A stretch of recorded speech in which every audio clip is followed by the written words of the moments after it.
नमस्कार, आप देख रहे हैं दृष्टि। तो दोस्तों, पहले तो पाकिस्तान को सबक सिखाया गया, फिर अजरबैजान को मुंहतोड़ जवाब दिया गया, फिर तुर्की को बॉयकॉट तक कर दिया गया और अब तो भारत ने सीधा और साफ निशाना साधा है बांग्लादेश पर, जो अब घबरा गया है। भारत की विदेश नीति इस बार पहले से कहीं ज्यादा सख्त, स्पष्ट और दमदार दिखाई दे रही है और दुनिया इसे महसूस कर रही है। कई दशकों से भारत अपने पड़ोसी देशों के साथ शांति, भाईचारे और सहयोग की नीति पर धैर्य के साथ चला है और सबको साथ लेकर चलने की कोशिश की है। लेकिन दोस्तों, अब हालात पूरी तरह बदल चुके हैं और भारत का धैर्य खत्म हो गया है। भारत अब हर उस देश को करारा जवाब दे रहा है जो उसकी सीमाओं या सुरक्षा के साथ खिलवाड़ करता है या उसे हल्के में लेता है। तुर्की को जोरदार जवाब देने के बाद भारत ने अब अपना पूरा ध्यान और फोकस बांग्लादेश की तरफ मोड़ लिया है और कड़े कदम उठाने शुरू कर दिए हैं। यह कोई छोटी या साधारण कार्यवाही नहीं, बल्कि एक साथ 4 बड़े और कड़े फैसले हैं जो भारत सरकार ने बांग्लादेश के खिलाफ लिए हैं और जिसने बांग्लादेश को हिलाकर रख दिया है। तो आइए पूरी अपडेट को समझते हैं इस वीडियो में। लेकिन उससे पहले, अगर आप चाहते हैं कि भारत की आवाज पूरी दुनिया तक पहुंचे और हमारा देश हर क्षेत्र में आत्मनिर्भर बने, तो इस वीडियो को लाइक करें और सब्सक्राइब बटन दबाकर इस चैनल को सब्सक्राइब करें। दोस्तों, सबसे पहले और सबसे बड़ा फैसला यह है कि नॉर्थ ईस्ट के पूरे बॉर्डर को बांग्लादेश के लिए पूरी तरह सील कर दिया गया है और यह कोई अस्थायी नहीं बल्कि स्थायी कदम लगता है। सिर्फ लोगों का आना जाना नहीं, बल्कि व्यापार तक पूरी तरह रोक दिया गया है, जो एक बड़ा झटका है। यह कड़ा फैसला सीधे तौर पर 5 महत्वपूर्ण राज्यों को प्रभावित करता है: असम, मेघालय, त्रिपुरा, मिजोरम और नॉर्थ बंगाल।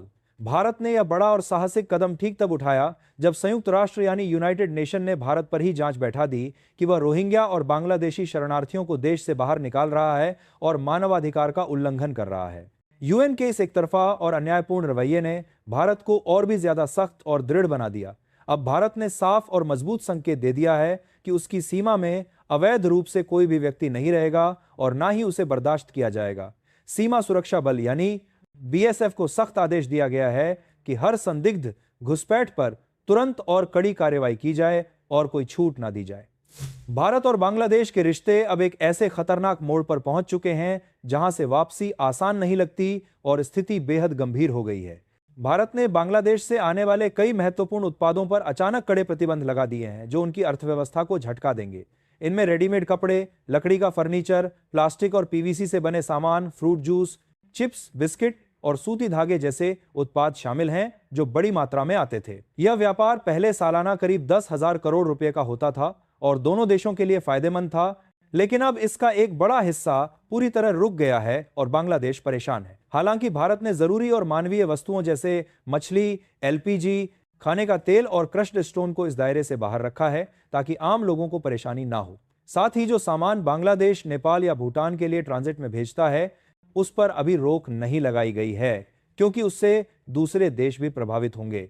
लेकिन इसके बावजूद बांग्लादेश की अर्थव्यवस्था पर इस बड़े फैसले का बहुत गहरा और दर्दनाक असर पड़ा है क्योंकि उसका करीब 14% निर्यात सिर्फ भारत की ओर होता था और अब वह रास्ता बंद हो गया है। दरअसल दोस्तों, अगर सच में देखा जाए तो सबसे पहले सवाल यही उठता है कि आखिर भारत को इतना सख्त और कड़ा कदम उठाने की जरूरत क्यों पड़ी और स्थिति इतनी खराब कैसे हुई।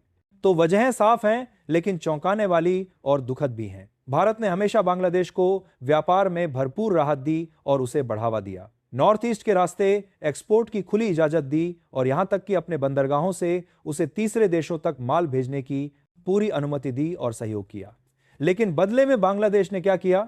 उसने भारतीय उत्पादों पर एक के बाद एक रुकावटें लगानी शुरू कर दी और भारत की मदद का गलत फायदा उठाया।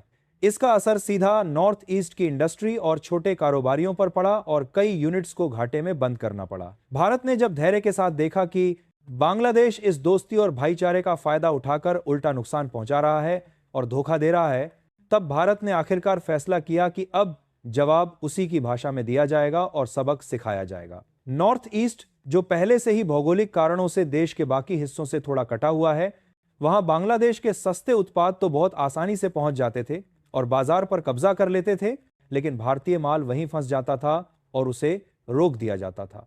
यह एकतरफा और अन्यायपूर्ण व्यापार भारत के हित में बिल्कुल नहीं था और अब इसे पूरी तरह खत्म करने की मजबूत तैयारी है। यहां पर मामला तब और भी ज्यादा गंभीर और चिंताजनक हो गया जब बांग्लादेश की अंतरिम सरकार के सलाहकार मोहम्मद यूनुस ने बीजिंग में चीन के मंच से एक विवादास्पद बयान दिया कि north east India land locked इलाका है और उसका इकलौता रास्ता बांग्लादेश से होकर गुजरता है। उन्होंने यह भी साफ साफ कहा, बांग्लादेश अब चीन की अर्थव्यवस्था का गेटवे बनना चाहता है और चीन के साथ मिलकर काम करना चाहता है। इस खतरनाक बयान ने भारत की चिंता और सुरक्षा संबंधी डर को और बढ़ा दिया, क्योंकि इसका मतलब बिल्कुल साफ था कि बांग्लादेश अब चीन के साथ मिलकर भारत के खिलाफ रणनीतिक चालें चलना चाहता है। भारत ने इस गंभीर बयान को हल्के में बिल्कुल नहीं लिया और जवाब सिर्फ शब्दों में नहीं बल्कि जमीन पर ठोस काम करके दिया और अपनी ताकत दिखाई। सरकार ने शिलांग से सिलचर तक करीब 23,000 करोड़ की भारी लागत से एक नई और आधुनिक हाई स्पीड सड़क बनाने की मंजूरी दे दी है, जो गेम चेंजर साबित होगी। यह महत्वपूर्ण सड़क नॉर्थ ईस्ट को म्यांमार के रास्ते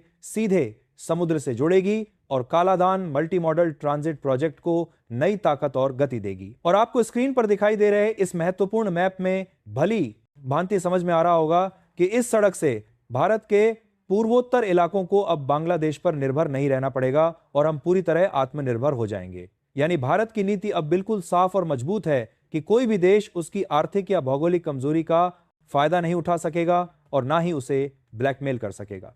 बांग्लादेश से भारत हर साल लगभग $700 मिलियन का रेडीमेड कपड़ा आयात करता था, जो एक बड़ी रकम है। लेकिन अब भारत ने दृढ़ता से तय किया है कि यह कपड़े सिर्फ समुद्री बंदरगाहों जैसे कोलकाता और नाहवा शेवा के जरिए ही आएंगे, लैंड रूट से बिल्कुल नहीं। इससे नॉर्थ ईस्ट की स्थानीय इंडस्ट्री को सीधा और बड़ा लाभ मिलेगा और घरेलू उत्पादन को जबरदस्त बढ़ावा मिलेगा।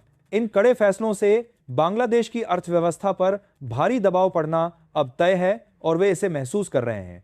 उसका करीब 1/4 निर्यात रेडीमेड गारमेंट्स पर निर्भर है और उसमें भारत सबसे बड़ा बाजार रहा है। अगर यह महत्वपूर्ण रास्ता बंद रहता है तो बांग्लादेश को हर महीने करोड़ों डॉलर का भारी घाटा होगा और उनकी अर्थव्यवस्था लड़खड़ाएगी। वहीं भारत का मकसद बिल्कुल स्पष्ट है कि जो भी देश चीन के करीब जाएगा और भारत के खिलाफ साजिश करेगा, उसे आर्थिक रूप से भारत का कोई समर्थन नहीं मिलेगा और उसे अपने फैसले का खामियाजा भुगतना होगा।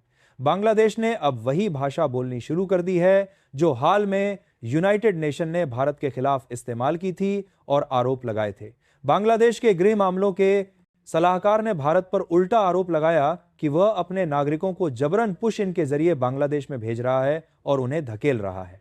उन्होंने यह विवादास्पद बयान सातखीरा जिले में फ्लोटिंग बॉर्डर आउटपोस्ट के उद्घाटन के दौरान दिया, जो काफी गंभीर है। उन्होंने धमकी भरे लहजे में कहा कि अगर कोई भारतीय अवैध रूप से बांग्लादेश में पाया गया तो उसे कूटनीतिक प्रक्रिया के तहत वापस भेजा जाएगा और कोई छूट नहीं दी जाएगी। यह बयान कूटनीति के लिहाज से बेहद अहम और चिंताजनक है, क्योंकि पुश इन का मतलब है किसी व्यक्ति को बिना सहमति के जबरन दूसरे देश में धकेल देना। बांग्लादेश का यह आरोप नया नहीं है और पहले भी वे ऐसे आरोप लगाते रहे हैं, लेकिन इस बार यह ठीक ऐसे समय आया है जब भारत पहले ही अवैध प्रवासियों पर बेहद कड़ा रुख अपना चुका है और सख्ती दिखा रहा है। पिछले आधिकारिक आंकड़ों के मुताबिक असम और त्रिपुरा में करीब 50 लाख से ज्यादा संदिग्ध बांग्लादेशी नागरिक अवैध रूप से रहते हैं, जो एक बड़ी संख्या है। भारत ने साफ और सख्त शब्दों में कह दिया है कि अवैध तरीके से रहने वालों को जल्द से जल्द देश छोड़ना होगा और कोई समझौता नहीं होगा। इन लोगों में से कई खुद वापस जाना चाहते हैं और घर लौटना चाहते हैं,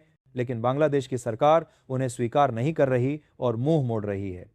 भारत ने संयुक्त राष्ट्र को भी सीधा और कड़ा संदेश दिया है कि अगर उन्हें इतनी चिंता और परेशानी है तो वे इन शरणार्थियों की जिम्मेदारी खुद उठाएं और उनकी देखभाल करें।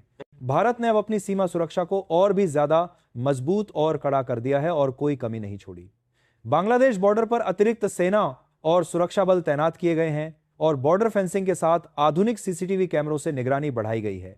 बीएसएफ को बिल्कुल स्पष्ट और सख्त आदेश दिए गए हैं कि किसी भी घुसपैठ की कोशिश पर तुरंत और कड़ी कार्रवाई की जाए और कोई नरमी ना बरती जाए। बीते महीनों में कई अवैध प्रवेश करने वालों को गिरफ्तार किया गया है और सीमावर्ती इलाकों में स्थिति पूरी तरह नियंत्रण में रखी जा रही है। भारत अब किसी भी देश को अपने अंदरूनी मामलों में दखल देने की इजाजत देने के मूड में बिल्कुल नहीं है और साफ संदेश दे रहा है। बांग्लादेश पर लगाए गए कड़े प्रतिबंधों और लैंड रूट बंद होने से उसे भारी आर्थिक नुकसान झेलना पड़ रहा है और उनकी परेशानी बढ़ती जा रही है। चीन से करीबी बढ़ाने और भारत के खिलाफ जाने की कीमत अब उसे भारी रूप से चुकानी पड़ रही है और आगे भी पड़ेगी। बाकी आपको क्या लगता है कि भारत ने बांग्लादेश के खिलाफ सही फैसला लिया है या नहीं? अपनी राय कमेंट में जरूर बताएं। तो दोस्तों, ये थी आज की पूरी अपडेट जो काफी रिसर्च और मेहनत के बाद आपके सामने रखा गया है। और दोस्तों, जाते जाते एक छोटी सी हेल्प कर दीजिए, इस वीडियो को एक लाइक करके अपने दोस्तों तक शेयर करके हमारी मेहनत को सपोर्ट कर दीजिए। धन्यवाद।